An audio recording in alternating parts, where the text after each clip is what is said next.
मेरा नाम प्रियंका है। मैं जैसे ही अंदर दाखिल हुई तो सामने दीवार पर लगी तस्वीर देखकर मेरे होश उड़ गए। मुझे लगा जैसे मेरे सर पर आसमान टूट पड़ा है। मैंने मालिक से सवाल किया कि ये सब क्या है, मेरी तस्वीर यहाँ इस कमरे में क्या कर रही है, और ये इतनी सारी लड़कियाँ कौन है तस्वीर में, इन सब के साथ क्या किया गया है। इन सारी फोटोज पर लाल रंग का क्रॉस बना हुआ था। एक मेरी ही फोटो थी जो बड़े साइज में वहां लगी थी, लेकिन उस पर कोई क्रॉस नहीं था। शायद मेरी जान अब खतरे में आने वाली थी। मेरे मालिक ने जब मुझे इस तरह के सवाल करते हुए देखा तो उन्होंने चिल्ला चिल्लाकर कहा कि भाग जाओ यहाँ से, चली जाओ यहाँ से, और आइंदा कभी यहाँ पर मत आना। अगर यहाँ तुमने पलटकर आने की कोशिश भी की तो तुम्हारा अंजाम बहुत बुरा होगा। मैं अपने मालिक के शब्द समझ नहीं पाई थी। एक इंसान जिसने कभी मुझसे नजर मिलाकर बात तक नहीं की थी, आज वो मुझसे ऊंची आवाज में बात कर रहा था। अपने मालिक का ऐसा रूप देखकर मेरे पैरों तले से जमीन निकल गई थी। मैं अभी और सच्चाई जानने की कोशिश करती, तभी मेरे मालिक ने मुझे पकड़कर मेरे साथ। मैं गरीब परिवार से संबंध रखती थी। मैं रामपुर के पुराने मोहल्ले में रहती थी, जहाँ सारी की सारी कच्ची आबादी थी। मेरा परिवार भी गरीबी भरी जिंदगी जी रहा था। मेरे पिताजी बीमार थे और मुझसे बड़ी दो जवान बहनों की जिम्मेदारी मेरे सर पर डाल दी गई थी। हमारा कोई भाई नहीं था। मेरी माँ ने मेरी दोनों बड़ी बहनों को पढ़ाया नहीं था। उन्होंने उन दोनों को घरदारी सिखाई थी। लेकिन बदलते हुए समय के साथ साथ जब उन्हें शिक्षा का महत्व पता लगा तो उन्होंने मेरा एडमिशन सरकारी स्कूल में करवा दिया था, क्योंकि इस प्राइवेट स्कूल में पढ़ाने की उनकी हैसियत नहीं थी। मेरी दोनों बहनें आज भी अनपढ़ हैं। गरीब और अनपढ़ होने की वजह से उनके रिश्ते नहीं आ रहे थे। और सबसे बड़ी बहन प्रिया की उम्र तो 35 साल हो गई थी। पिताजी बूढ़े थे और इतने बीमार हो गए थे कि अब उनसे कोई काम नहीं होता था। पिछले 3 सालों से तो वो बिल्कुल कोई काम नहीं कर रहे थे। मेरी माँ ही लोगों के घरों में जाकर काम किया करती थी, जिससे हमारे घर का थोड़ा बहुत गुजारा चल रहा था। इंटर तक पढ़ाई करने के बाद मैं भी घर बैठ गई थी। मेरी माँ कहती थी कि तुम पढ़ी लिखी हो, कोई कामकाज करो, कोई नौकरी तलाश करो, ताकि तुम्हारे पिता का इलाज हो सके और तुम्हारी बहनों की शादी हो सके। मेरी माँ बहुत भोली भाली थी। उन्हें लगता था कि सिर्फ इंटर तक पढ़ने से मुझे किसी बहुत बड़ी कंपनी में नौकरी मिल जाएगी, जिससे मैं अपने घर का सारा बोझ उठा लूंगी। लेकिन ऐसा कुछ नहीं था। आज के ज़माने में डिग्री हासिल किए हुए लोगों को भी अच्छी नौकरी नहीं मिलती, तो मुझे क्या मिलेगी। फिलहाल तो जिस स्कूल से मैंने अपनी शिक्षा हासिल की थी, मैं वहीं पर टीचर की नौकरी कर रही थी। वहाँ से मुझे जो पैसे मिलते थे उनसे हमारे घर का खर्चा चल रहा था। मेरी बड़ी दोनों बहनें काफ़ी ज़्यादा उम्र की हो गई थी, जबकि मेरी इतनी उम्र नहीं थी। अगर हमारा कोई भाई होता तो वो मेरे पिता का और हमारा सहारा बनता। मैं चाहती थी कि मेरी दोनों बहनों की शादी हो जाए। आज के ज़माने में लोगों को कम उम्र की बहू चाहिए, सीधी बहू चाहिए, घर के सारे काम करने वाली बहू चाहिए, और पढ़ी लिखी बहू चाहिए, और अमीर परिवार की बेटी चाहिए जो खूब सारा दान दहेज लेकर आए। मेरी बहनों में इन सब में से कोई एक भी क्वालिटी नहीं थी, इसलिए उनके रिश्ते लगने में बहुत प्रॉब्लम आ रही थी। मुझे अपनी बहनों की मासूम शक्ल देखकर बहुत अफसोस होता था, और मैं सोचती थी कि मैं अपनी माँ की उम्मीद पर खरी उतरूंगी। उन्हें लगता था कि पढ़े लिखे लोग काफ़ी कुछ कर सकते हैं, इसलिए तो उन्होंने मुझे थोड़ी बहुत शिक्षा दिलवा दी थी। हमारे घर के हालात इतने ख़राब हो गए थे कि सांस लेना भी मुश्किल लगता था। मैं माँ और पिताजी से कहती थी कि आप फिक्र मत कीजिए, मैं कोई ना कोई बंदोबस्त कर लूँगी। मैं कोई अच्छी और दूसरी नौकरी तलाश करूँगी जहाँ मुझे ज़्यादा पैसे मिला करें। मैं हिम्मत नहीं हारूंगी, और अपनी दोनों बड़ी बहनों को भी विश्वास दिलाया करती थी कि एक दिन हमारी ज़िंदगी ज़रूर बदलेगी। आप दोनों की भी अच्छे घर में शादी होगी। मेरी सबसे बड़ी दीदी प्रज्ञा कहती थी कि तुम्हारी सोच बहुत अच्छी है, तुम दूसरों का भला करती हो, ऊपर वाला हमेशा तुम्हारा भला करेगा। मेरे पिता की खांसी भी बढ़ती जा रही थी। आधे से ज़्यादा पैसे तो उनके इलाज पर खर्च हो जाते थे। माँ के तो मामूली से ही पैसे आते थे, उनसे तो बस घर का थोड़ा बहुत राशन आ जाता था। पिताजी का चेहरा पीला पड़ चुका था और आंखें अंदर धंस गई थीं। पिताजी कहते थे, बेटी तुम अकेली क्या क्या करोगी? मेरी तो अब हिम्मत जवाब दे गई है। तुम सारा दिन बच्चों को पढ़ाती हो, स्कूल से आने के बाद ट्यूशन देती हो, लेकिन फिर भी घर के खर्चे पूरे नहीं होते। मुझे तुम तीनों बहनों की बहुत फिक्र होती है। मेरी तीनों बेटियां जवान बैठी हैं और मैं बिस्तर पकड़ चुका हूँ। मुझे खुद पर अफसोस होता है। पिताजी ने मायूसी से मेरी तरफ देखा। उनकी आंखों में बेबसी साफ नजर आ रही थी। उन्होंने खांसते हुए ऊपर कपड़ा रख लिया था। मैंने कहा, पिताजी, आप फिक्र मत कीजिए, मैं कल से ही किसी दूसरे और अच्छे स्कूल में नौकरी देखूंगी जहां मुझे ज़्यादा पैसे मिला करें। ऊपर वाला कोई ना कोई रास्ता निकाल देगा, आप बस दवाई टाइम पर खाइए।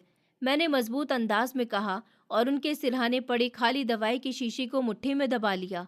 अंदर से मैं खुद बहुत डरी हुई थी और मुझे अपने भविष्य का कोई रास्ता दिखाई नहीं दे रहा था। मेरी दोनों बहनों से भी कुछ नहीं आता था और वो दोनों इतनी सीधी थी कि वो घर से बाहर निकलकर किसी भी काम को करने के काबिल नहीं थी। कोई भी उन्हें आसानी से बेवकूफ़ बना सकता था। मुझे बड़ी कठिनाइयों का सामना करने के बाद स्कूल में नौकरी मिली थी। मेरा सारा दिन बच्चों को पढ़ाने में गुजर जाता था। मैंने अलग से कई घरों में ट्यूशन भी लगाए हुए थे जो कि मेरे घर से बहुत दूर पड़ते थे, लेकिन फिर भी मैं ज़्यादातर पैदल जाकर किराए के पैसे बचा लिया करती थी। सारा दिन मेहनत करने के बाद हर महीने में जो पैसे मुझे मिलते थे, वो पैसे मैं अपनी माँ के हाथ पर लाकर रख देती थी। आज भी मैं एक छोटे बच्चे के यहाँ अपने घर से काफ़ी दूर ट्यूशन पढ़ाने के लिए गई थी, मगर मैं बहुत परेशान थी। जिस बच्चे को मैं पढ़ाती थी, उसकी माँ ने मुझे परेशान हालत में देखा तो कहने लगी कि क्या हुआ है मैडम, आज बड़ी परेशान नज़र आ रही हो। वैसे तो मैं उनको अपने घरेलू परेशानी नहीं बताना चाहती थी, लेकिन उन्होंने जब मुझे मेरी परेशानी की वजह पूछी तो मैंने उन्हें बता दिया कि मैं कितनी ज़्यादा परेशान हूँ, मेरे घर के हालात कैसे हैं और मेरी दोनों बहनों की शादी नहीं हो रही है। मेरी माँ चाहती है कि मैं कुछ करूँ ताकि मेरी दोनों बहनों की शादी हो जाए और फिर उसके बाद मेरी खुद की भी शादी हो जाए।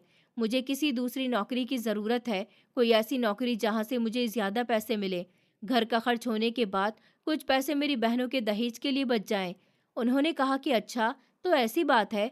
उन्होंने मुझे अपने भाई के बारे में बताया और कहने लगी कि मेरा भाई अब तक काफ़ी सारे लोगों को नौकरी दिलवा चुका है।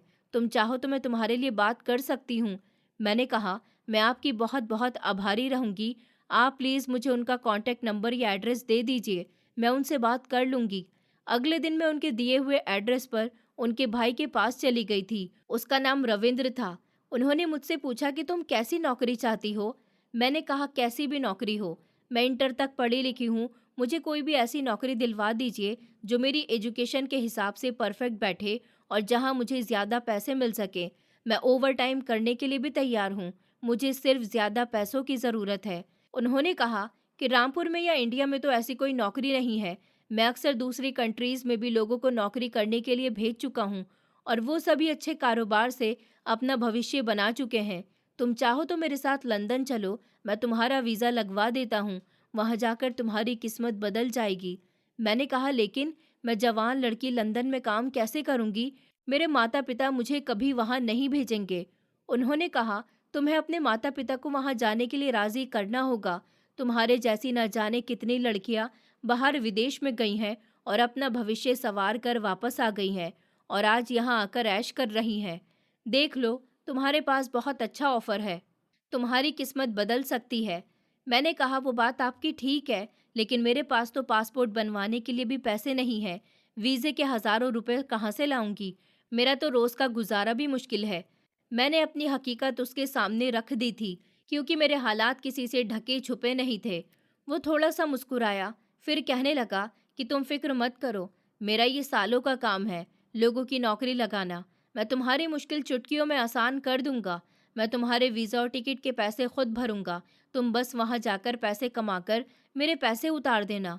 मुझे तुम पर भरोसा है, क्योंकि मुझे मेरी बहन ने तुम्हारे बारे में बताया था और अपनी बहन की खातिर ही मैं तुम्हारी मदद करने के लिए तैयार हुआ हूँ। रविंद्र ने बेहद हमदर्दी से मुझसे बात की थी। मुझे ऐसा लगा जैसे अंधेरे में रोशनी की बड़ी किरण मिल गई हो। मैंने उसे एक फरिश्ता समझ लिया था और कहा कि मैं आपका यह एहसान सारी जिंदगी नहीं भूलूंगी रविंद्र भैया। मैं दिन रात एक करके आपके पैसे चुका दूंगी, ये मेरा आपसे वादा है। मैंने जज्बात में बहकर कहा था, क्योंकि मेरी आंखों में उम्मीद की चमक आ गई थी। बात ये तय हुई थी कि बाहर जाने के बाद मैं कमाकर उसके पैसे उतार दूंगी। मैंने जब अपने घर जाकर ये खबर सुनाई तो मेरे माता पिता का चेहरा उदासी से लटक गया था। उन्होंने कहा, बेटी, तुम जवान हो और लड़की हो, अगर तुम लड़का होती तो हम बेझिझक तुम्हें बाहर भेज देते। हम गरीब लोग हैं, हमारे लिए इज्जत सबसे ज़्यादा ज़रूरी होती है। मैंने कहा, माँ, आप मेरा विश्वास कीजिए, मैं आपका भरोसा कभी टूटने नहीं दूंगी। और आपकी बेटी जैसे जा रही है वैसे ही वापस भी आएगी। हमारी जिंदगी बदल जाएगी। रविंद्र भैया बहुत अच्छे इंसान हैं। उन्होंने मुझे विश्वास दिलाया है कि वो मुझे लंदन खुद अपने साथ ले जाएंगे और वहां जाकर अच्छी नौकरी लगवाएंगे। उनका कहना है कि मेरा और मेरे परिवार का भविष्य बदल जाएगा। प्लीज माँ, मुझे जाने दो। पिताजी, प्लीज मुझे जाने दीजिए। मेरे माता पिता ने मेरी बात का कोई जवाब नहीं दिया। मेरी दोनों बहनों की आंखों में आंसू थे। मेरी छोटी दीदी आस्था मेरे करीब आई और कहने लगी, प्रियंका, तुम बहुत अच्छी हो। तुम हम सबके बारे में कितना सोचती हो। फिलहाल मेरे घर वालों ने मुझे जाने की इजाज़त तो दे दी थी। कुछ ही दिनों में मेरे डॉक्यूमेंट्स तैयार हो गए थे। मेरी माँ ने रोकर मुझे आशीर्वाद दिया था। मेरी बहनों ने भी आंसुओं के साथ मुझे विदा किया था और पिताजी ने बार बार यही कहा था कि अपना ख्याल रखना। मैं एक नए भविष्य की उम्मीद लेकर जहाज में बैठ गई थी।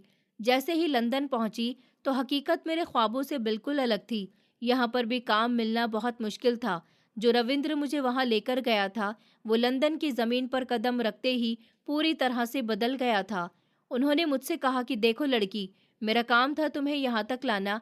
अब मेरे 60,000 रुपये मैंने जो तुम पर लगाए हैं, मुझे हर महीने किश्तों पर चाहिए। अपना पासपोर्ट मेरे हवाले करो। मैंने कहा, ये आप क्या कर रहे हैं? आपने तो कहा था कि जब तक आप मेरी यहाँ अच्छी नौकरी लगाएंगे। उन्होंने कहा कि बकवास मत करो, अपना पासपोर्ट निकालो। जिस रविंदर का व्यवहार मेरे साथ बहुत अच्छा और नरम था, अब अचानक से बेरहम हो गया था।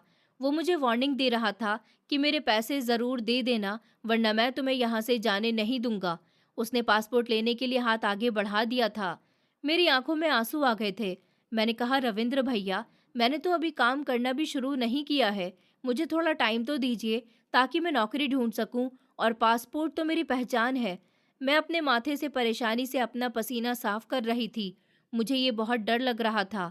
ये अनजान देश था। मैं कभी दूसरे शहर तक नहीं गई थी, लेकिन यहाँ 7 समंदर दूर इस अनजान देश में आकर मेरे साथ इतना बड़ा धोखा हो जाना मेरा दिल दुखा रहा था। लेकिन अभी भी मैंने हिम्मत नहीं हारी थी। मैंने तसल्ली से काम लिया था। मैंने अपना बैग सीने से लगा लिया था। उसने कहा कि तुम्हारे पास टाइम सिर्फ वीज़े तक का था। अब तुम जानो और तुम्हारा काम। मुझे अगले महीने की पहली तारीख को मेरे पैसे चाहिए, वरना मैं तुम्हारा पासपोर्ट कैंसिल करवाकर तुम्हें जेल भिजवा दूंगा और पासपोर्ट मेरे पास जमानत के तौर पर रहेगा। ये सुनकर मैं बुरी तरह से डर गई थी। उसने ज़बरदस्ती मेरा पासपोर्ट मेरे हाथ से झपटकर छीन लिया था और मुझे सड़क के किनारे अकेला छोड़कर खुद टैक्सी में बैठकर निकल गया। अब मुझे एहसास हो रहा था कि मुझे इस इंसान पर भरोसा ही नहीं करना चाहिए था। मैं एक अनजान देश में बिल्कुल अकेली खड़ी थी। मेरे पास गिनती के कुछ ही पैसे थे। दूसरी तरफ जब से मैं लंदन आई थी, घर वालों के पास भी कोई खर्चा नहीं था। पहले तो मैं अपने घर नौकरी करके पैसे दिया करती थी। जैसे तैसे हमारे घर का चूल्हा जल ही रहा था। लेकिन अब मेरे सर पर इतना भारी कर्ज आ गया था, और ऊपर से जो इंसान मेरा मददगार होने का नाटक करके मुझे यहाँ लाया था, उसके कर्ज की किश्तें भी मेरे सर पे तलवार की तरह लटक रही थी। मैं रोजाना पैदल चलकर काम ढूंढती थी और धूप में सड़कों की खाक छानती थी। कई दिन तो भूखे रहकर ही गुजर रहे थे। मुझे बहुत डर लग रहा था और अपने घर वालों की फिक्र हो रही थी। बहुत काम ढूंढने के बाद आखिरकार मुझे एक शॉपिंग मॉल में क्लीनर की नौकरी मिल गई थी। मैं पढ़ी लिखी थी और थोड़ी बहुत इंग्लिश तो जानती ही थी। मैंने मॉल के अंदर जाकर पता किया था कि वहाँ कोई नौकरी खाली है। तो मॉल के मैनेजर ने मुझसे पूछा कि तुमसे साफ सफाई करना आता है। पहले तो उसने मुझे सर से पैर तक शक भरी नज़रों से देखते हुए पूछा था। मैंने कहा कि यस सर, मैं हर काम जानती हूँ। आप मुझे जो काम देंगे मैं उसे ईमानदारी के साथ और मेहनत के साथ करूँगी। आप प्लीज़ मुझे कोई भी काम दे दीजिए। बस मुझे यहाँ नौकरी की ज़रूरत है। मैं भूखी प्यासी हूँ। मैंने उसे रिक्वेस्ट भरी नज़रों से देखा, क्योंकि मेरे पैरों में अब और चलने की हिम्मत नहीं थी, और फिर अनजान देश में मेरे सर पर छत भी नहीं थी। मैंने काउंटर का सहारा लिया। उसने कहा कि ठीक है, कल सुबह 6 बजे आ जाना। कल सुबह मॉल की सारी सफाई कर देना। यहाँ और भी सफाई कर्मचारी हैं, बाकी का काम वो तुम्हें समझा देंगे। यहाँ किसी तरह की सुस्ती नहीं चलेगी। सुबह टाइम से आओगी, सारा काम ईमानदारी के साथ करोगी, तभी महीने की सैलरी मिला करेगी। मैंने कहा कि नहीं नहीं सर, मैं सुबह टाइम पर आ जाऊंगी, बल्कि मेरे पास तो रहने का कोई ठिकाना ही नहीं है। मैं यहीं बाहर रात गुजार दूंगी। उसे लगा मैं ये सब कुछ नौकरी लेने की वजह से कह रही हूँ। उसने एक रजिस्टर में मेरा नाम लिख लिया था और मुझे नौकरी मिल गई थी। मैंने सुकून का गहरा सांस लिया। उस रात मैं मॉल के बाहर ही अपना बैग लेकर बैठ गई थी, क्योंकि मेरे पास कोई ठिकाना नहीं था मैं कहाँ जाती, और मुझे सुबह जल्दी ही इस मॉल में नौकरी के लिए भी आना था। सारी रात ऐसे ही जागते जागते इधर उधर देखकर गुजर गई थी। सुबह जैसे ही दिन निकला और मॉल का दरवाज़ा खुला, तो मैं तेज़ी से अंदर चली गई और अपना काम शुरू कर दिया। ये सब देखकर मैनेजर खुश हुआ था। ये मॉल ज़्यादा बड़ा तो नहीं था, मगर यहाँ काम बहुत था। मैं यहाँ दिल लगाकर और बड़ी मेहनत से काम कर रही थी। यहाँ और भी लोग थे जो साफ सफाई किया करते थे। नौकरी तो मुझे मिल गई थी, अब सवाल था कि मैं कहाँ रहूँगी। मैंने हिम्मत करके मॉल के मैनेजर से बात की और उनको अपने बारे में सब कुछ बता दिया। उन्होंने मेरी बात ध्यान से सुनी और कहा कि ठीक है, तुम्हारे लिए अलग से रहने का तो कोई बंदोबस्त नहीं किया जा सकता, लेकिन अगर तुम चाहो तो रात भर मॉल के अंदर ही रह सकती हो। ऐसे काफ़ी सारे वर्कर्स हैं जो रात को यहीं सो जाते हैं, तुम भी यहीं सो जाया करो। मेरे दिल को सुकून मिल गया था कि अब मुझे रात सड़क पर नहीं गुजारनी पड़ेगी। यहाँ काम करने वाली और भी 2-3 लड़कियाँ थीं जो मेरे साथ काम किया करती थी। उनके साथ काम करके मुझे अच्छा लगता था। मेरी माँ को लगता था कि पढ़ाई करने के बाद मुझे अच्छी नौकरी मिलेगी, मगर यहाँ विदेश में साफ सफाई की नौकरी भी मेरे लिए किसी अच्छी नौकरी से कम नहीं थी। वक्त गुजरता गया और 2 महीने हो गए थे। मेरी मेहनत ने मैनेजर का दिल जीत लिया था। वो मुझ पर अब काफ़ी भरोसा करने लगा था और उसने मुझे अपनी तरफ से दोनों टाइम का खाना भी देना शुरू कर दिया था।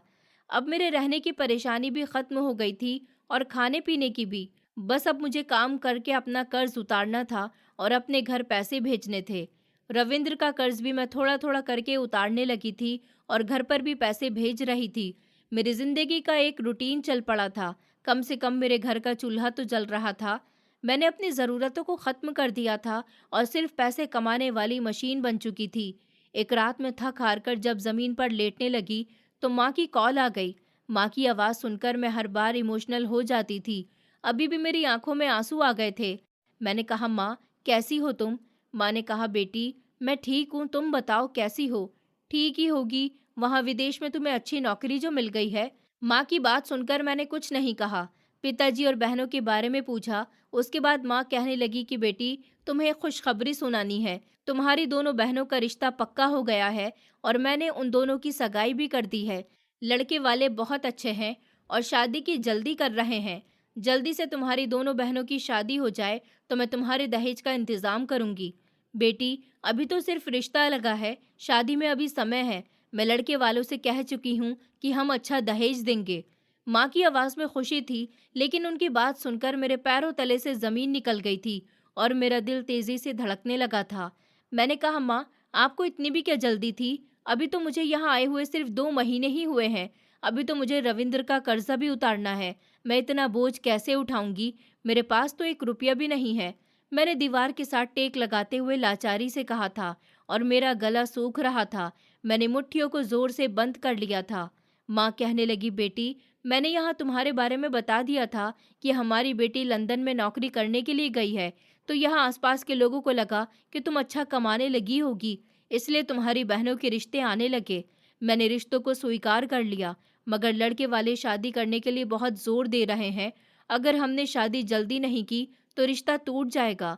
तुम जानती हो कि कितनी मुश्किलों से तुम्हारी बहनों का रिश्ता तय हुआ है। तुम कुछ पैसों का बंदोबस्त करो, दहेज भी बनाना है, कम से कम 3-4 लाख रुपए का इंतजाम कर दो। माँ की आवाज़ अब रोने वाली हो गई थी और उनकी मजबूरी मुझसे सही नहीं जा रही थी। उनकी सिसकियाँ मेरे दिल पर खंजर की तरह चल रही थी। मेरा तो अभी तक अपना खर्चा पूरा नहीं हुआ था। शादी के लिए इतने पैसे कहाँ से जमा करती? मेरा दिमाग फटने लगा था। फिर भी मैंने माँ से कह दिया कि आप फिक्र मत कीजिए। माँ मैं पैसों का बंदोबस्त कर लूँगी, आप बस शादी की तैयारी कीजिए, ऊपर वाला सब ठीक कर देगा। मैंने माँ के कहने पर उन्हें झूठी तसल्ली तो दे दी थी, लेकिन अपने सीने पर हाथ रख लिया था। उम्र से ज्यादा मुझ पर जिम्मेदारी पड़ गई थी।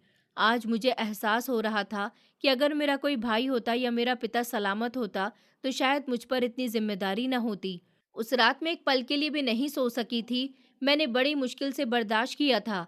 एक दिन भी मैंने अपने घर वालों को नहीं बताया था कि मेरे साथ यहाँ क्या हो रहा है, मैं यहाँ क्या काम कर रही हूँ, क्योंकि वो पहले ही बहुत परेशान थे। अगले दिन मॉल में रोज की तरह भीड़ भाड़ थी। मेरे सर में दर्द हो रहा था, लेकिन मैं फिर भी काम करती रही। मेरे हाथ में मॉप था। वैसे तो मॉल में काफ़ी सारे लोग शॉपिंग करने के लिए आते थे, लेकिन एक आदमी ऐसा था जिसकी नज़र लगातार मुझ पर थी और वो मुझे सफाई करते हुए बार-बार देख रहा था। मैंने उसे नज़रअंदाज किया और अपने काम में लगी रही, लेकिन फिर थोड़ी देर बाद वो धीरे-धीरे चलते हुए मेरे करीब आया और कहने लगा कि हाय, आर यू इंडियन गर्ल? मैं भी इंडियन ही हूँ। मैंने झिझकते हुए कहा कि जी, तुम जैसी हिंदुस्तानी और सुंदर लड़की यहाँ ये काम कर रही हो, मुझे अफ़सोस हो रहा है। उसने अपनी जेब से कुछ पैसे निकालकर मेरी तरफ बढ़ाए और कहने लगा, ये मेरी तरफ से तुम्हारे लिए है, सिर्फ हमदर्दी के तौर पर रख लो। मैंने कहा कि नहीं सर, मैं यहाँ नौकरी करती हूँ, मुझे जितने पैसे मिलते हैं मैं उसमें खुश रहती हूँ, मुझे आपकी हमदर्दी की ज़रूरत नहीं है। उसने कहा कि मैं एक हिंदुस्तानी हूँ और तुम भी हिंदुस्तानी, सिर्फ हिंदुस्तानी होने के नाते तुम्हें ये पैसे मदद के तौर पर दे रहा हूँ, बाकी मेरा कोई गलत इंटेंशन नहीं है। मैंने फिर से इनकार किया तो वो कहने लगा कि मेरी खुशी के लिए ही रख लो, मैं दोबारा यहाँ नहीं आऊँगा और तुम्हारे मैनेजर से शिकायत करूँगा। उसके कहने पर मैंने मजबूरन वो पैसे अपने पास रख लिए थे और उसके बाद वो वहाँ से चला गया था। उस दिन एक अजीब सा मोड़ आ गया था। अगले दिन जब सुबह सवेरे मॉल का गेट खुला और मैं दरवाजे साफ करने के लिए बाहर आई तो मैंने देखा कि सड़क पर अचानक एक काले रंग की महंगी गाड़ी आकर रुकी, जिसके शीशे नीचे हुए तो वही आदमी गाड़ी में मौजूद था।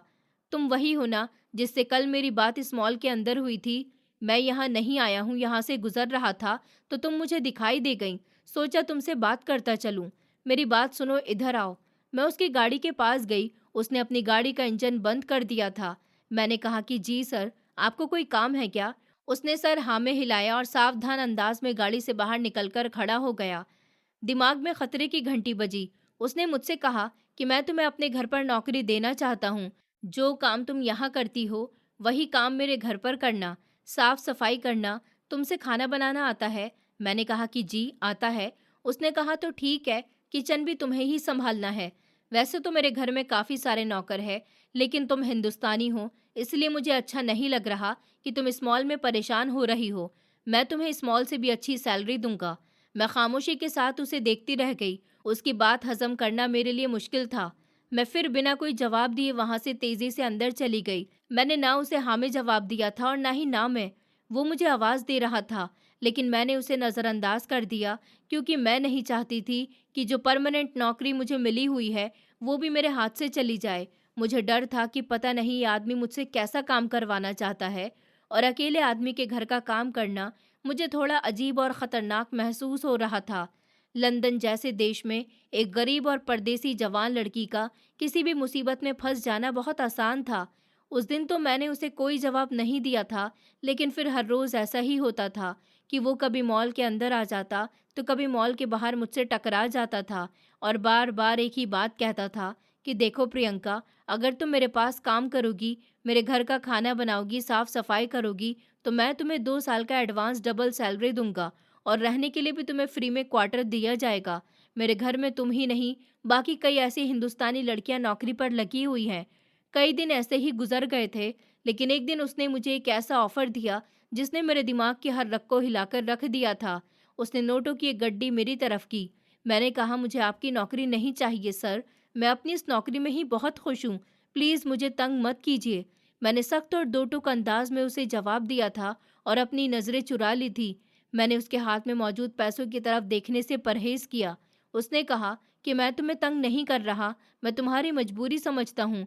2 साल की डबल सैलरी से तुम्हारे घर की सारी प्रॉब्लम सॉल्व हो जाएगी। तुम अपनी बहनों की शादी कर सकती हो, तुम अपने पिता का इलाज कर सकती हो। उसकी बातें मुझे अजीब सी महसूस हुई थी। वो मेरे बारे में कैसे जानता था? मैं सोचने लगी थी कि कहीं मेरे साथ कुछ गलत ना हो जाए। मैं गरीब जवान लड़की थी और पैसों की लालच इंसान को अंधा कर देता है, लेकिन वो मेरी कमजोरी पर वार कर रहा था। मैंने कहा, आपको मुझ में ऐसी भी क्या खास बात नजर आई जो आपने मुझे इतनी बड़ी ऑफर दी है, और मेरी घरेलू परेशानियों के बारे में आप कैसे जानते हैं? मेरी आवाज़ में शक और गुस्सा साफ नजर आ रहा था। उसने कहा कि सिर्फ एक हिंदुस्तानी होने के नाते मैं तुम्हारी मदद कर सकता हूँ। तुम्हें नहीं पता कि यहाँ लंदन में भोली भाली लड़कियों का इस तरह बिना किसी पहचान के रहना सुरक्षित नहीं है। मैं खुद इंडिया से हूँ, इसलिए सब कुछ बहुत अच्छे से जानता हूँ। मुझे तुम्हारी शराफत पसंद आई और कोई बात नहीं है। मैंने यहाँ के मैनेजर से और स्टाफ के लोगों से तुम्हारे बारे में सुना है। उन्हीं लोगों से मैंने तुम्हारी सारी इन्फॉर्मेशन निकाली है। मैं आज आखिरी बार तुम्हारे पास आया हूँ, आइंदा कभी नहीं आऊँगा और ये सोच लेना कि तुम्हारे पास ये आखिरी मौका है। इतना कहकर वो शीशा चढ़ाकर वहाँ से चला गया था और मैं सड़क पर खड़ी रह गई थी। मैं सोच में गुम हो गई थी। रात को मैं यहाँ इस बंद मॉल की ठंडी ज़मीन पर लेटी हुई थी, जहाँ चारों तरफ अंधेरा ही अंधेरा था। न मैं किसी से मिल सकती थी, मैं अपनी ज़िंदगी के सबसे बड़े फैसले के बीच झूल रही थी। एक तरफ वो अनजान हिंदुस्तानी आदमी था और उसका ऑफर था, और दूसरी तरफ मेरे परिवार की इज्जत, बहनों की शादी का बोझ था। मैंने करवट बदली और अपना मोबाइल उठा लिया, जिसके स्क्रीन पर माँ का नंबर जगमगा रहा था। मैंने गहरा सांस लिया और कॉल उठा ली। बेटी, तुमने कुछ सोचा? लड़के वाले अपनी तारीख बताकर चले गए हैं। अगर कल तक हमने उन्हें फाइनल तारीख नहीं दी तो वो रिश्ता तोड़ देंगे। माँ की आवाज़ में एक अजीब सी कपकपाहट और डर था, जिसने मेरे दिल को बुरी तरह से चीर दिया था। वो फ़ोन पर ही फूट फूट कर रोने लगी। मैंने कहा, माँ, आपको कहा था ना कि मैं पैसों का बंदोबस्त कर रही हूँ। आप उनको कॉल करके डेट पक्की दीजिए। मेरी आवाज़ में एक झूठी मजबूती थी, जो मैं माँ को दिखाना चाहती थी। कहाँ से आएंगे इतने पैसे बेटी तुम्हारे पास? तुम्हारे पिता की हालत भी दिन ब दिन खराब हो रही है। दवाइयों का खर्चा अलग है। मैं तो बिल्कुल टूट चुकी हूँ। माँ ने हिचकी लेते हुए अपनी बेबसी का इजहार किया। मैंने कहा, माँ, मैंने एक जगह बात की है, मुझे कल ही एडवांस मिल जाएगा। आप बिल्कुल फिक्र मत करो, मैं कल शाम तक आपको पैसे भेज दूंगी। मैंने माँ को विश्वास दिलाया और फ़ोन काट दिया। मेरा दिल तेज़ी से धड़क रहा था। मैंने पैसों के लालच और अपनी मजबूरी के हाथों हथियार डाल दिए थे। मुझे इस आदमी की ऑफ़र कबूल करनी थी। अगले दिन मॉल में काम करते हुए मेरा ध्यान लगातार भटक रहा था।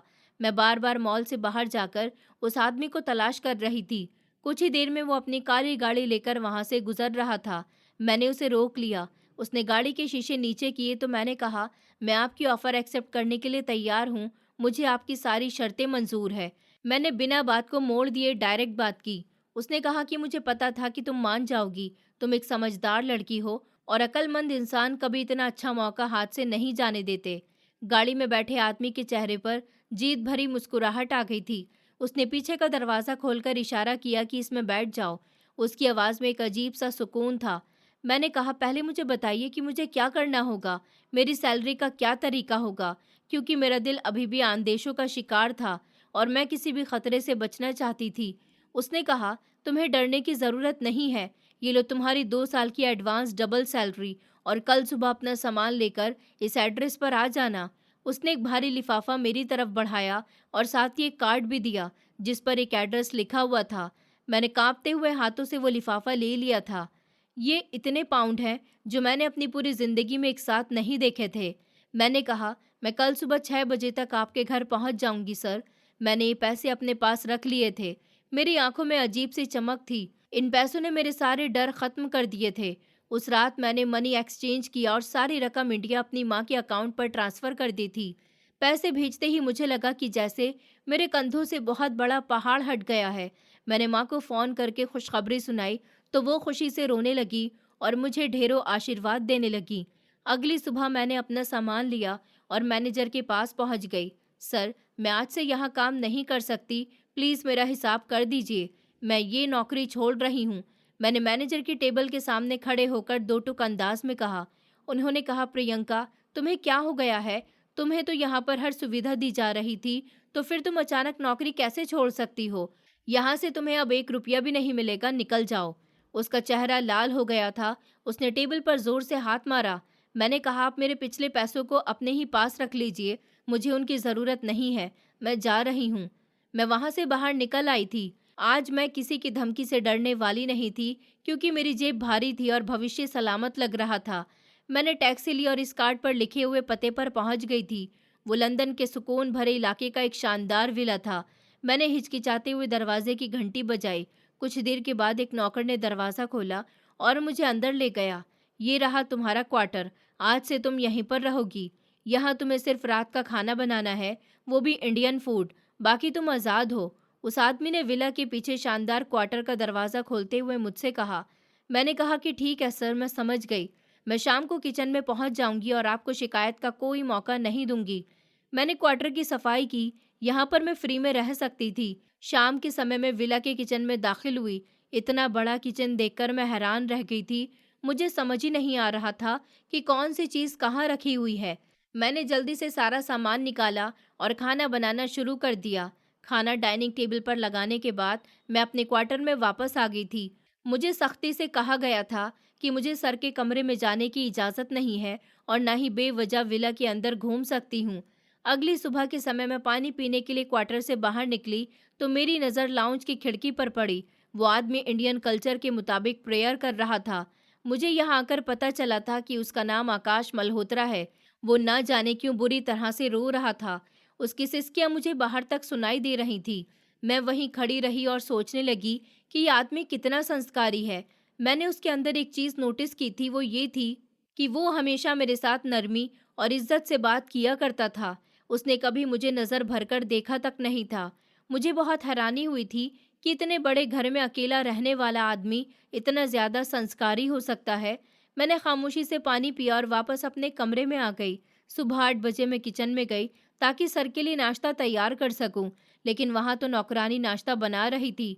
उन्होंने ठीक कहा था। उन्होंने अपने घर में सारे इंडियन लोगों को ही नौकरी दी हुई थी। मैंने कहा, लेकिन सर के लिए नाश्ता तो मुझे बनाना था, तुम क्यों बना रही हो? वो नौकरानी इससे पहले कुछ कहती, पीछे से सर आकर बोल पड़े, जो दरवाजे पर खड़े थे। प्रियंका, तुम रात का खाना बनाकर काफी थक गई होगी, इसलिए सुबह का नाश्ता और दोपहर के खाने के लिए मैंने इसको रखा हुआ है। तुम सिर्फ रात का ही खाना बनाओगी। आकाश सर की आवाज में एक अजीब सा अपनापन था। मैंने कहा, लेकिन सर, आपने मुझे भारी सैलरी पर रखा हुआ है। अगर सारा काम ये लोग करेंगे तो फिर मैं क्या करूंगी?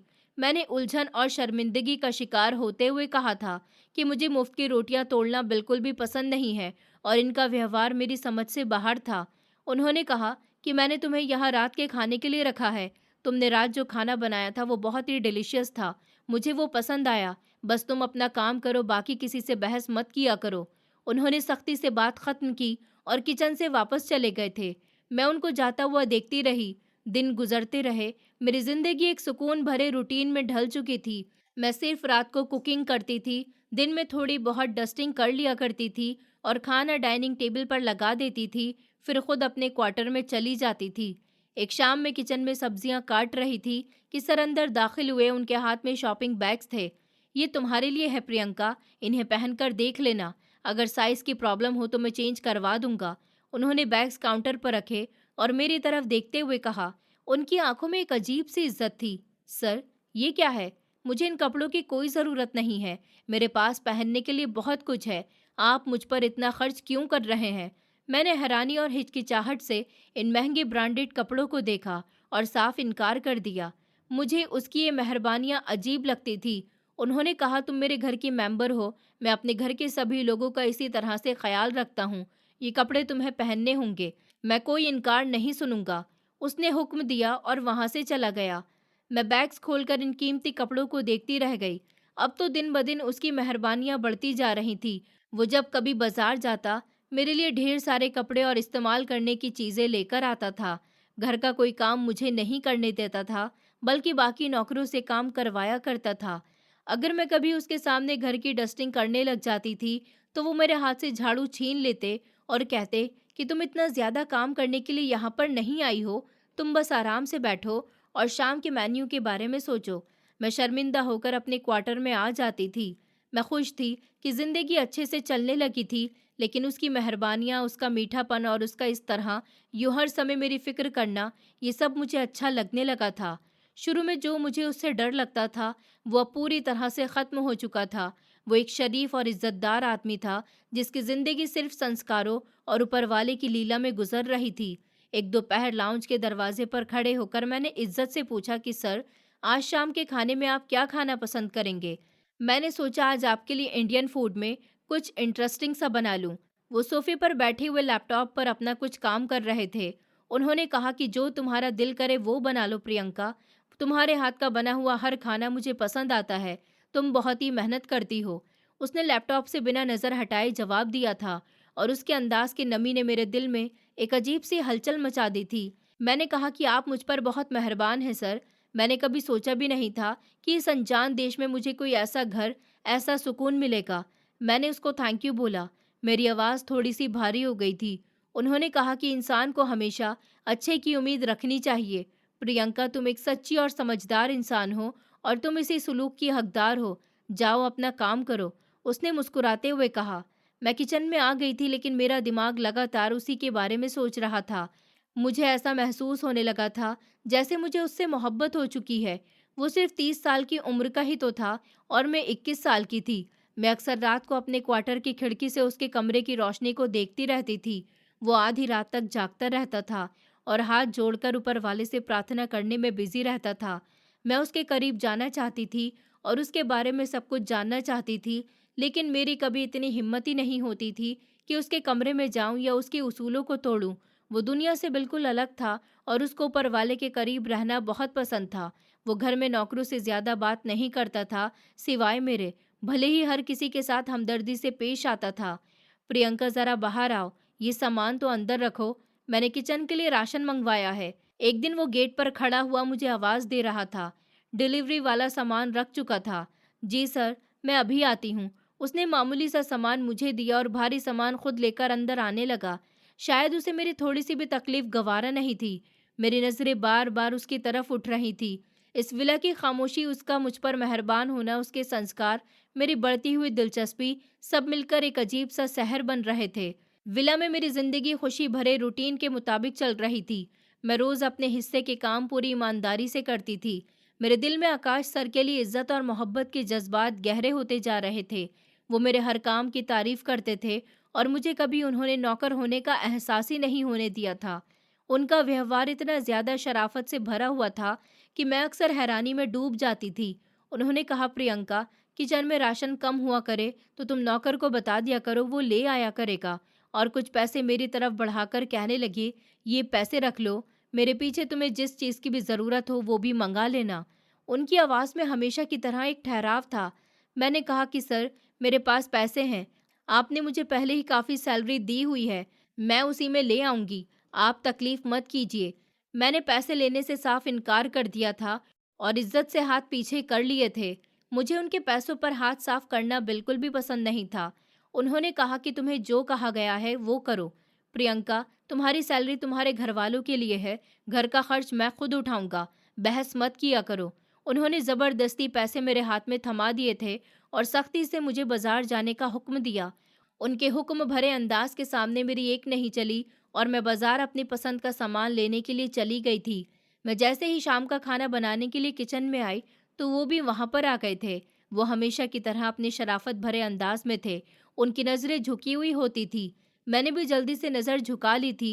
वो कहने लगे कि मैंने तुमसे कितनी बार मना किया है कि तुम डस्टिंग मत किया करो और सामान समेटना तुम्हारा काम नहीं है, तुम बाज क्यों नहीं आ जाती? उन्होंने इतने ज़्यादा गुस्से से मुझसे सवाल किया कि मेरे हाथ कांपने लगे। मैंने कहा कि सर, सारा दिन कुछ भी करने को नहीं होता, मैं फ्री बैठकर थक जाती हूँ, मुझे कुछ तो करने दिया कीजिए, ये मेरा फ़र्ज़ है। उन्होंने कहा कि तुम्हारा काम सिर्फ रात का खाना बनाना है, घर में बाकी जो नौकर हैं वो किया करेंगे। जो तुम्हारा काम है वो तुम्हें दिया गया है और जो उनका काम है वो लोग वो करते हैं। मैं लाचारी से उन्हें देखती रह गई। शाम को मैंने अपने क्वार्टर में बैठकर माँ को फ़ोन मिलाया। मेरी बहनों की शादी करीब आ गई थी और मैं जानना चाहती थी कि सारी तैयारियां कैसी चल रही हैं। माँ कहने लगी कि बेटी, तुमने तो हमारी ज़िंदगी ही बदल दी है। देखा, शिक्षा कितनी ताकतवर होती है। तुम्हारी बहनों की शादी जोरों शोरों से चल रही है, सारा सामान आ गया है, बस इन दोनों की शादी हो जाए, फिर मैं तुम्हारे लिए दहेज इकट्ठा करूंगी और तुम्हारे लिए भी अच्छा सा रिश्ता तय करके तुम्हें यहाँ बुला लूंगी। फिर तुम्हारी शादी कर दूंगी तो मुझे और तुम्हारे पिता को सुकून मिल जाएगा। माँ की आवाज़ में इतनी खुशी थी कि मेरा दिल सुकून से भर गया था। मैंने मुस्कुराते हुए कहा कि माँ, आप फिक्र मत करो, आपको पैसों की ज़रूरत हो तो मुझे बता देना, मेरा मालिक बहुत अच्छा है, आप बस मेरी दोनों दीदी की शादी धूमधाम से करो। मैं बात करते करते क्वार्टर की खिड़की से लॉन में झांकने लगी। मेरा दिल खुशी से भर गया था। माँ कहने लगी कि तुम्हारा मालिक कैसा है बेटी, क्या वो तुम्हें तंग तो नहीं करता? मुझे तुम्हारी बहुत फिक्र रहती है, तुम वहाँ अकेली हो, तुमने हमारे लिए क्या कुछ नहीं किया। माँ ने अपनी परेशानी जाहिर की। मैंने हंसकर कहा कि माँ, आपका डर बिल्कुल ठीक है, मेरे मालिक बहुत अच्छे हैं, बहुत शरीफ हैं, मैं यहाँ बहुत सुकून से हूँ। मैंने उनको तसल्ली दी और फ़ोन बंद कर दिया। मेरा दिमाग जल्दी से आकाश सर की तरफ पलट गया था। मेरी मोहब्बत उनके लिए एक जुनून का रूप ले रही थी। उनकी मेहरबानियाँ और उनकी शराफत मुझे उनका दीवाना कर चुकी थी। वो तो हमेशा प्रार्थनाओं में मगन रहते थे। मैं उलझन का शिकार रहती थी कि इतना अमीर और शरीफ आदमी आखिर उनको किस बात का दुख है। रात का खाना टेबल पर लगाते हुए मैंने महसूस किया था वो कुछ खामोश थे। उन्होंने खाने की तरफ देखा भी नहीं। मैंने कहा, सर आपकी तबीयत ठीक तो है? आज आपने दोपहर भी कुछ नहीं खाया और अभी भी खामोश बैठे हैं। मैंने पानी का जग उनके करीब रखा। उनकी खामोशी मुझे अंदर से परेशान कर रही थी। उन्होंने गहरी सांस ली और कहा कि इंसान की तबीयत से ज़्यादा उसका दिल खराब होता है प्रियंका। दुनिया में धोखे बहुत मामूली हो गए हैं। हर इंसान अपना फ़ायदा देखता है। उनकी आवाज़ में एक अजीब सा दुख छिपा हुआ था। मैंने प्लेट में चम्मच साइड पर रख दिया और कहा, आप जैसे शरीफ इंसान को किसने धोखा दिया है सर? आप तो सबका भला सोचते हैं। आपको तो हमेशा खुश रहना चाहिए। मैंने हमदर्दी से उनकी तरफ देखा और मेरा दिल उनकी उदासी पर कटकर रह गया था। मैं उनका दुख बांटना चाहती थी। वो कहने लगे कि कभी-कभी हम खुद को धोखा देते हैं। हम दूसरों की अच्छाई देखकर अपनी बुराइयां भूल जाते हैं और यही सबसे बड़ी सज़ा है। उनकी बातें बहुत गहरी और उलझी हुई थी, जिनका मतलब मेरी समझ में नहीं आया था। वो लगातार ज़मीन की तरफ देख रहे थे। मैंने कहा कि आप परेशान ना हो सर, ऊपर वाला सब ठीक कर देगा। मैं आपके लिए अच्छी सी स्वीट डिश बनाकर लाती हूँ। आपका मूड फ़ौरन ठीक हो जाएगा। मैंने माहौल को हल्का करने की कोशिश की थी और किचन की तरफ पलट गई। मैं उन्हें किसी भी कीमत पर उदास नहीं देख सकती थी। उन्होंने कहा कि तुम बहुत ही अच्छी इंसान हो प्रियंका। तुम्हारी यही अच्छाई और मासूमियत तुम्हें हर मुसीबत से बचाएगी। तुम बहुत सच्ची हो। उन्होंने मेरे पीछे से आवाज़ दी थी और मैं मुस्कुराते हुए किचन में दाखिल हो गई थी। उनके शब्द मेरे दिल में एक अजीब सी हरकत पैदा कर रहे थे। दिन इसी तरह से गुजरते रहे और मेरा दिल उनके लिए बेचैन रहने लगा। मैं चाहती थी कि वो मुझसे अपने दिल की बात कहें और अपना दुख मेरे साथ शेयर करें। मैं उनके हर काम पर नज़र रखने लगी थी। वो पूरी तरह से दुनिया से कटे हुए थे। विला के अंदर न कोई मेहमान आता था और ना ही वो कभी आउटिंग पर जाते थे। बस अपने ऑफिस जाते और ऑफिस का टाइम ऑफ होते ही घर वापस आ जाते थे। एक दिन मैंने उनके लिए गिफ्ट लेने के बारे में सोचा और मैं उनको बिना बताए मार्केट से उनके लिए गिफ्ट लेने चली गई थी। मैं उनके लिए एक सुंदर और कीमती वॉच लेकर आई थी, जो कि बहुत सुंदर थी। मैंने वो बॉक्स उनकी तरफ बढ़ाते हुए कहा कि ये आपके लिए है सर। आप मुझ पर कितने एहसान करते हैं। ये मेरी तरफ से आपके लिए एक छोटा सा गिफ्ट है। इसे एक्सेप्ट कर लीजिए। मेरी नज़र शर्म से झुक गई थी। मेरा दिल ज़ोर ज़ोर से धड़क रहा था। उन्होंने कहा कि तुम्हें इन चीज़ों पर पैसा बर्बाद करने की क्या ज़रूरत थी? तुम्हारे पैसे तुम्हारी बहनों की शादी के लिए हैं। तुम क्यों फिजूल खर्ची कर रही हो? उन्होंने बॉक्स हाथ में लिया और नाराज़गी से मुझे टोक दिया। उनकी आंखों में नाराज़गी के साथ साथ हल्की सी हैरानी भी थी। मैंने कहा, पैसे बर्बाद नहीं हुए हैं सर। जब आप इसे पहनेंगे तो मुझे बहुत अच्छा लगेगा। प्लीज़ सर, आप इसे रख लीजिए। मैंने उन्हें इंसिस्ट किया और उनके चेहरे की तरफ देखने की कोशिश की। मेरी नज़रें उनकी आंखों पर जमी हुई थी। उन्होंने कहा कि ठीक है, मैं इसे रख लेता हूँ, थैंक यू। लेकिन आइंदा तुम अपनी कमाई अपने पास ही रखना, मुझ पर खर्च करने की ज़रूरत नहीं है। उन्होंने नरमी से कहा और बॉक्स को अपने सीने से लगा लिया। उनके इस रिएक्शन ने मुझे अंदर तक शर्मीला कर दिया था। इसके बाद मैंने महसूस किया कि वो मुझसे थोड़ा और नरम हो गए थे। वो मुझसे मेरी फैमिली के बारे में पूछते रहते थे। मेरे पिता की बीमारी और मेरी बहनों की शादी के मामले पर वो पूरे ध्यान से मेरी बातें सुनते थे। मैं बिना किसी हिचकिचाहट के उन्हें सब कुछ बता देती थी। उन्हें मुझ पर अंधा भरोसा हो चुका था। वो मेरे मालिक कम और मेरे हमदर्द ज़्यादा बन चुके थे। मेरी मोहब्बत अब एक खामोश रिएक्शन में बदल चुकी थी। मैं उनके एहसानों तले दब चुकी थी। अगर वो मुझे जान देने का कहते तो वो भी मैं हंसकर देने के लिए तैयार थी। एक शाम में किचन का काम खत्म करके अपने क्वार्टर की तरफ जा रही थी कि उन्होंने मुझे लाउंज में रोक लिया और कहने लगे कि प्रियंका, मैंने तुम्हारी माँ के अकाउंट में कुछ पैसे ट्रांसफ़र कर दिए हैं ताकि तुम्हारी बहनों की शादी में कोई कमी न रह जाए। उन्होंने एक स्लिप मेरी तरफ बढ़ाई और सुकून भरे अंदाज में मुझे खबर दी थी। मैं पत्थर बनी खड़ी रह गई थी और कहने लगी, ये आपने क्या किया है सर? आपने मुझे पहले ही 2 साल की एडवांस सैलरी दी है। मैं ये एहसान कैसे उतारूंगी? मैं गरीब परिवार से हूँ। मैंने स्लिप को हाथ लगाकर बिना घबराहट के साथ कहा था। मेरी आंखों में आंसू आ गए थे। उन्होंने कहा कि तुम्हें यह एहसान उतारने की ज़रूरत नहीं है। तुम मेरे घर का हिस्सा हो और तुम्हारी परेशानी मेरी परेशानी है। तुम बस खुश रहा करो। इतना कहकर वो अपने कमरे की तरफ पलट गए थे और मैं उनको जाता हुआ देखती रही। मेरे होठों से उनके लिए दुआएं निकलने लगी थी। उस रात तक मुझे देर रात तक नींद नहीं आई थी। मेरा दिल अजीब सी बेकरारी का शिकार था। मैं उस आदमी की मोहब्बत में पूरी तरह से जकड़ चुकी थी। मैंने फैसला कर लिया था कि मैं उनकी और ज़्यादा सेवा करूंगी और कभी उन्हें शिकायत का मौका नहीं दूंगी। वो कुछ दिनों से मुझे कुछ बीमार और कमज़ोर से लग रहे थे। उनकी आवाज़ भी थकी हुई सी थी और वो अब अपने ऑफिस के काम के लिए भी घर से बाहर कम जाते थे। ज़्यादातर अपने कमरे में ही रहते थे। रात को मुझे उनके कमरे से रोने की दर्दनाक आवाज़ आती थी। मैंने सोचा कि अब मुझे उनका ख्याल रखना चाहिए। कल सुबह मैं खुद उठकर उनके लिए चाय नाश्ता तैयार करूंगी और उनके सारे काम खुद ही करूंगी। मेरा दिल एक अजीब से जज्बे के लिए धड़क रहा था और मैं सुबह होने का बेसब्री से इंतज़ार करने लगी ताकि उनकी सेवा कर सकूं। सूरज की किरणें मेरे क्वार्टर की खिड़की के अंदर आ रही थी। जब मेरी आंख खुली तो मैंने खिड़की की तरफ देखा तो काफ़ी समय हो चुका था। ये एक मामूली सी बात थी क्योंकि सर सुबह जल्दी उठ जाते थे और सुबह को आरती करते हुए उनकी आवाज़ मुझे मेरे कमरे तक आती थी। मुझे ऐसा लग रहा था जैसे आज उनकी तबीयत ठीक नहीं है या उनके सर में बहुत तेज़ दर्द हो रहा है। आकाश सर, जो हर समय मेरा इतना ख्याल रखते थे और मुझे कभी कोई तकलीफ भी नहीं होने देते थे। मैंने सोचा अगर वो ठीक नहीं है तो आज मुझे भी उनका ख्याल रखना चाहिए। यही सोचते हुए मैंने किचन का रुख किया था और उनके लिए अच्छी सी चाय बनाई थी। मैं चाय का कप एक ट्रे में रखकर उनके कमरे की तरफ चल पड़ी थी। जैसे ही मैंने अंदर कदम रखा तो मेरे होश ही उड़ गए थे क्योंकि उनके कमरे के सामने वाली दीवार पर मेरी एक बड़ी सी फोटो लगी हुई थी। यहाँ और भी लड़कियों की फोटो थी, लेकिन वहाँ पर मेरी फोटो को एक हॉल के दायरे में हाईलाइट किया गया था। किस हद तक ये भयानक साजिश थी, मुझे कुछ समझ नहीं आया। मैं दरवाजे की तरफ पलटी लेकिन वो मुझे रास्ते में ही मिल गए थे और कहने लगे कि कहाँ भाग रही हो प्रियंका, तुम यहाँ से भाग तो नहीं सकती। इस विला से बाहर निकलना नामुमकिन है। उनकी आवाज़ में एक अजीब सी सख्ती और हुक्म था जिसने मेरे कदम ज़मीन में गाड़ दिए थे।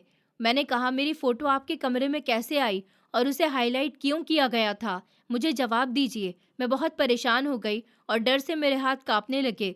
बस यही सब कुछ देखकर मुझे डर लग रहा था कि कहीं मेरे साथ कुछ गलत न हो जाए, क्योंकि विदेशी लोगों की अक्सर डरावनी कहानियां मैंने सुन रखी थी।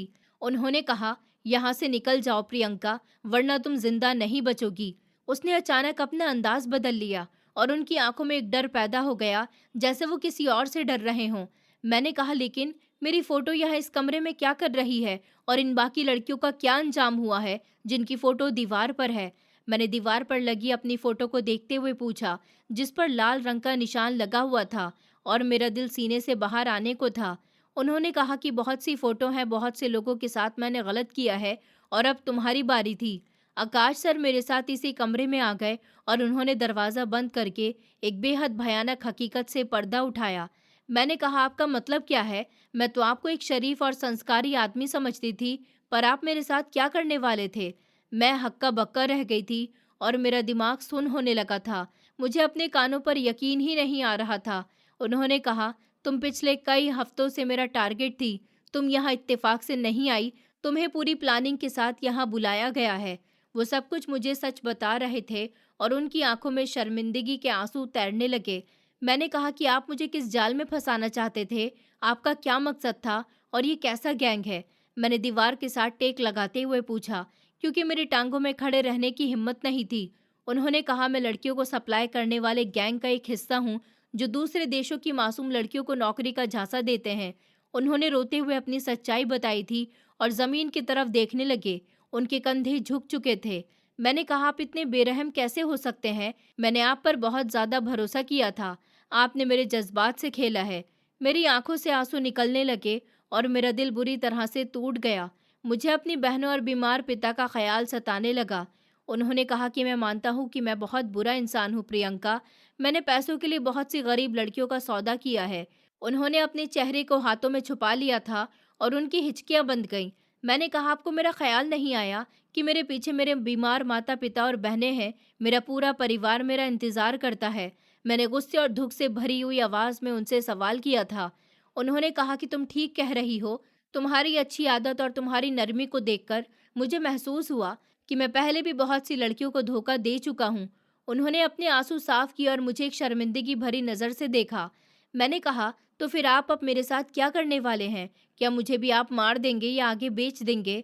मैंने अपनी जान की फिक्र करते हुए उनसे पूछा था। मेरा पूरा शरीर थर-थर काँप रहा था। उन्होंने कहा, तुम्हारी इंसानियत, तुम्हारा भोलापन और तुम्हारी पवित्रता देखकर मैं बहुत इम्प्रेस हो गया हूँ। मेरा मन मुझे आगे और कुछ भी करने की इजाज़त नहीं देता। उन्होंने गहरी सांस ली और उनके चेहरे पर एक अजीब सा सुकून छा गया था। तो क्या आप मुझे जाने देंगे? क्या मुझे इस कैद से आज़ादी मिल जाएगी? मैंने उम्मीद भरी नज़रों से उन्हें देखा था, हालांकि मुझे अभी भी उन पर पूरी तरह से भरोसा नहीं हो रहा था। उन्होंने कहा, अब मैं तुम्हें कभी भी उस गैंग के हवाले नहीं करूँगा जिससे मैं पैसे लेकर भोली-भाली लड़कियों को उनके हवाले करता हूँ। प्लीज़ मुझे माफ़ कर दो। उन्होंने मेरे सामने हाथ जोड़ दिए थे। उनकी आवाज़ में सच्ची तड़प और पछतावा था। उन्होंने मुझसे वादा किया था कि वो मुझे नहीं बेचेंगे और सच में उन्होंने मुझे अपनी गैंग के हवाले नहीं किया था। उन्होंने मुझे कुछ पैसे दिए और कहने लगे कि ये पैसे पकड़ो और यहाँ से फ़्लाइट बुक कराओ और अपने देश वापस चली जाओ। उन्होंने मुझे खामोशी के साथ वहाँ से भगा दिया था और एक भारी बैग मेरे हाथ में थमा दिया था जिसमें बहुत सारे पैसे थे। मैंने कहा, मैं ये पैसे क्यों लूँ? ये पैसे दूसरी लड़कियों को बर्बाद करके कमाए गए हैं। मैं सिर्फ अपनी जान बचाना चाहती हूँ। मैंने उनसे बैग लेने से इनकार कर दिया था और पीछे हट गई थी क्योंकि मुझे इन पैसों से नफरत महसूस हो रही थी। उन्होंने कहा कि ये पैसे मेरे पर्सनल बिजनेस के हैं, गैंग के नहीं हैं। मैं चाहता हूँ कि तुम इंडिया जाकर अपना कोई बिजनेस स्टार्ट करो और अपने पैरों पर खड़ी हो जाओ। प्लीज़ इन्हें रख लो। उन्होंने ज़बरदस्ती बैग मेरे कंधे पर लटका दिया था और मुझे पीछे की दरवाजे की तरफ धकेल दिया था।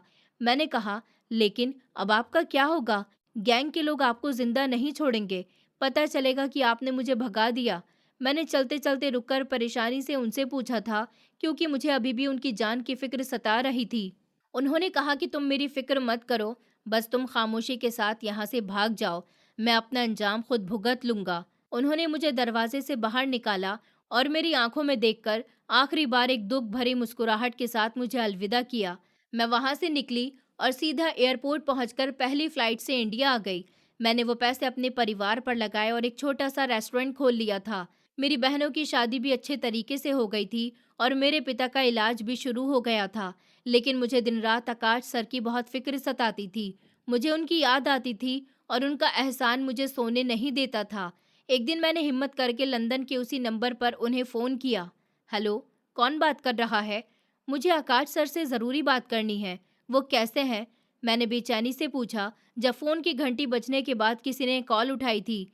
आगे से आवाज़ आई, पुलिस स्टेशन है और जिस आदमी का ये नंबर है वो इस समय हमारे हिरासत में है। ये सुनकर तो मेरे पैरों तले से ज़मीन निकल गई और मेरी सांसें अटक गईं। मैंने कहा कि सर, पुलिस की हिरासत में क्यों हैं? उन्होंने तो कुछ भी नहीं किया। वो कैसे हैं, मुझे सच-सच बताइए। मैंने घबराकर कई सवाल कर दिए थे। मेरा दिल बुरी तरह से धड़कने लगा था। पुलिस वाले ने मुझे बताया कि इन्होंने एक इंडिया में रहने वाली लड़की को भागने में मदद की है और अपने खतरनाक गैंग के साथ बेईमानी की है। इसके गैंग वाले इसे मारना चाहते थे। पुलिस वाले ने मुझे डिटेल से जवाब दिया और मेरे दिल में आकाश सर के लिए इज्जत और भी बढ़ गई थी। मैंने कहा, तो क्या उन्होंने खुद को पुलिस के हवाले कर दिया? पुलिस ने कहा कि हाँ, उन्होंने अपना सरेंडर कर दिया है। उनके गैंग के लोग उन्हें मार देंगे। ये सब सुनकर मेरी आंखों से आंसू बहने लगे थे। पुलिस ने बताया कि आकाश ने ये साबित कर दिया कि अच्छा कैरेक्टर किसी बुरे इंसान को भी बदल सकता है। पुलिस वाले की बात सुनकर मुझे शिद्दत से महसूस हुआ था कि उनको भी मेरे कैरेक्टर और मेरी सच्चाई नहीं बदला था। मैंने कहा, क्या मैं उनसे फ़ोन पर बात कर सकती हूँ?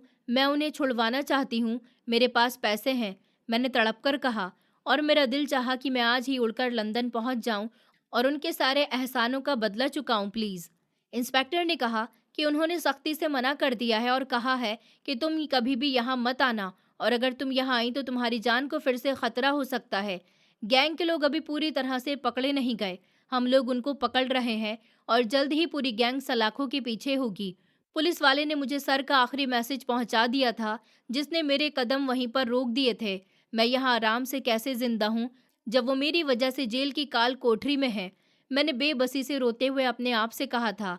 मेरा दिल फटने लगा था। आकाश सर ने कहा था कि तुम्हें यहाँ आने की बिल्कुल भी ज़रूरत नहीं है। मैंने जो किया मुझे उसकी सज़ा मिलने दो। मैं अपने गुनाहों की माफ़ी मांग रहा हूँ। पुलिस वाले ने फ़ोन काटने से पहले आखिरी बात बताई और लाइन कट गई थी। मुझे बाद में न्यूज़ से पता चला था कि वो सारा गैंग पकड़ा गया था जो मासूम लड़कियों को धोखा देकर अपने झांसों में ले लेते हैं और उनको बेचते थे। कुछ लड़कियों को नौकरी का झांसा दिया जाता था, कुछ लड़कियों को किडनैप किया जाता था, तो कुछ घटिया लोग अपने घर की बहन बेटियों को पैसे की खातिर उनके हवाले कर देते थे। कभी कभी इंसान का लालच उसे बहुत बड़े खतरे में डाल सकता है। वो समय गुजर गया। मैं आज भी उस समय को याद करती हूँ तो मेरी आत्मा कांप उठती है। अब मेरी शादी एक अच्छे इंसान से हो गई जो मेरा बहुत ख्याल रखता है और जो अमीर है, और मैं अपने पति के साथ अपने छोटे से रेस्टोरेंट को एक बड़े से होटल का रूप दे चुकी हूँ। ये कहानी उन लोगों के लिए एक सबक है जिन्होंने देश से बाहर जाकर मजदूरी करने को एक हसीन सपना समझ रखा है, लेकिन ये एक कड़वी हकीकत है। मैं आज भी आकाश सर को याद करती हूँ और उनके लिए प्रार्थना करती हूँ, जिन्होंने अपनी जान खतरे में डालकर मेरी इज्जत और मेरा भविष्य बचा लिया। मेरा मैसेज स्पेशली लड़कियों के लिए है, जो दूसरों पर अंधा भरोसा ना करें, सावधानी के साथ और तसल्ली के साथ अपने घर की परेशानियों को हैंडल करें। अकेले कोई भी काम ना करें, अकेले किसी भी देश में ना जाएं, क्योंकि अकेली लड़कियों को टारगेट करना ऐसे गैंग के लोगों के लिए बहुत आसान होता है। इसलिए अपना ख्याल रखिए और हो सके तो अपने ही देश में रहकर अपनी परेशानियों का हल निकालिए। दोस्तों, उम्मीद करती हूँ आपको हमारी कहानी पसंद आई होगी। कहानी पसंद आई है तो वीडियो को लाइक करें, चैनल पर नए हैं तो चैनल को सब्सक्राइब करें और हाँ, नोटिफिकेशन बेल को ज़रूर दबाएं ताकि अगली अपडेट सबसे पहले आपको मिले।